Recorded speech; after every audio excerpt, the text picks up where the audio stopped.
এ তো গেল একটা ছবি। এবার আপনাদের দত্তপুকুরে নিয়ে আসবো, কারণ দত্তপুকুরে হোটেলে ঢুকে একের পর এক লাথি। হ্যাঁ, এমনটাই ছবি উঠে এসেছে। ভেঙে ফেলা হয়েছে দরজা, কাঁচ। সিসিটিভি ফুটেজে ধরা পড়েছে সেই সময়ের গুন্ডামি তাণ্ডবের ছবি। তৃণমূলের বিরুদ্ধে হোটেলে ঢুকে ভাঙচুরের অভিযোগ, থানায় অভিযোগ দায়ের হোটেল মালিকের। দেখুন।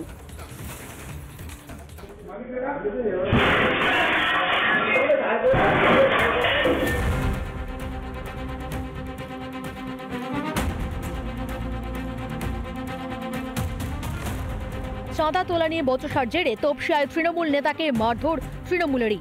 এবার দত্তপুকুর তোলা না পাওয়ায় হোটেলে ঢুকে মারধরের অভিযোগ। হোটেলে ঢুকে রিসেপশনের দরজায় একের পর এক লাথি। অভিযোগের তীর পঞ্চায়েত প্রধান মান্তু সাহার অনুগামীর দিকে। আমার হোটেলে মান্তু সাহা তার দলবল পাঠিয়ে ভাঙচুর করায়। তখন আমার হোটেলে যারা স্টাফ ছিল তাদেরকে হেনস্থা করা হয়, আর হোটেল রেজিস্টার খাতা ডকুমেন্ট সঙ্গে আমার 1,78,000 টাকা পাওয়া যায়। শুধু হোটেলে ঢুকে গুন্ডামিতেই থেমে নেই, থানার ভিতরে পুলিশের সামনেই হুমকি দেওয়ার অভিযোগ মান্তু সাহার বিরুদ্ধে। দত্তপুকুর থানায় আমি যাওয়ার পরে আমাকে দীর্ঘক্ষণ বসিয়ে রাখার পরে তারপরে মান্তু সাহা তার দলবল গিয়ে ঢোকে।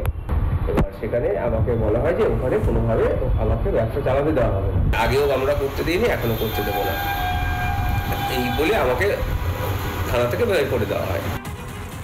ভাড়া বাড়িতেই চলতো এই হোটেলের ব্যবসা। ঘটনার পর হোটেলের থেকে ভাড়া তুলে দেওয়ার কথা জানান বাড়ির মালিক।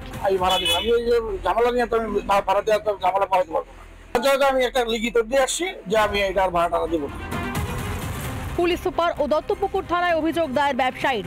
ঘটনা প্রকাশ্যে আসার পরই পাল্টা সাফাই তৃণমূল নেতৃত্বের।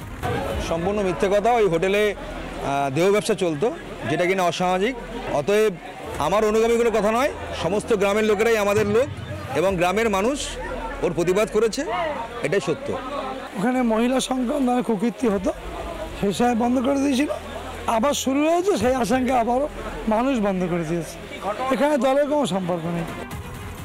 হুমকি, হুঁশিয়ারি, দাদাগিরি তৃণমূল করলেই যেন মেলে এসবের খোলা ছাড়।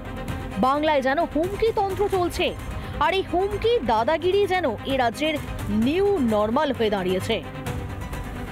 টিটপ বিশ্বাসের রিপোর্ট, রিপাবলিক বাংলা।